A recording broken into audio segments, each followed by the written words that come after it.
100 بار سوارا ہے ہم نے اس ملک کے گیسوئے برہم کو، یہ اہل جنوب بتلائیں گے کیا ہم نے دیا ہے عالم کو۔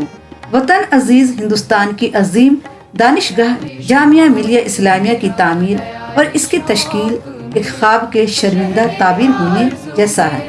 میں جامعہ ملیہ اسلامیہ ہوں۔ میں نے اپنا سفر 29 اکتوبر 1920 کو دیار سر سید کی تاریخی جامع مسجد سے شروع کیا۔ یہ جامعہ آج ایک صدی کا سفر طے کر کے دریائے جمنا کے کنارے مسلم رہائشی علاقے اکھلا میں استادہ ہے۔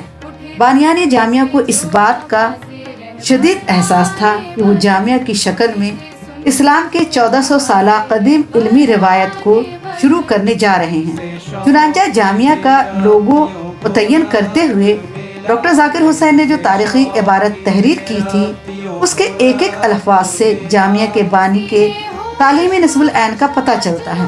ڈاکٹر ذاکر حسین نے لکھا تھا، جامعہ کے نشان میں سب سے اوپر ایک ستارہ ہے جس میں لکھا ہے اللہ اکبر۔ جامعہ والوں کو راستہ بتانے والا ستارہ یہی اللہ اکبر کا ستارہ ہے۔ اس چمکتے ہوئے ہدایت کے تارے کے نیچے ایک کتاب ہے جس پر لکھا ہے علم الانسان ما لم یعلم۔ یہ کتاب قرآن پاک ہے۔ اس نشان کے دونوں طرف کھجور کے 2 پیڑ ہیں۔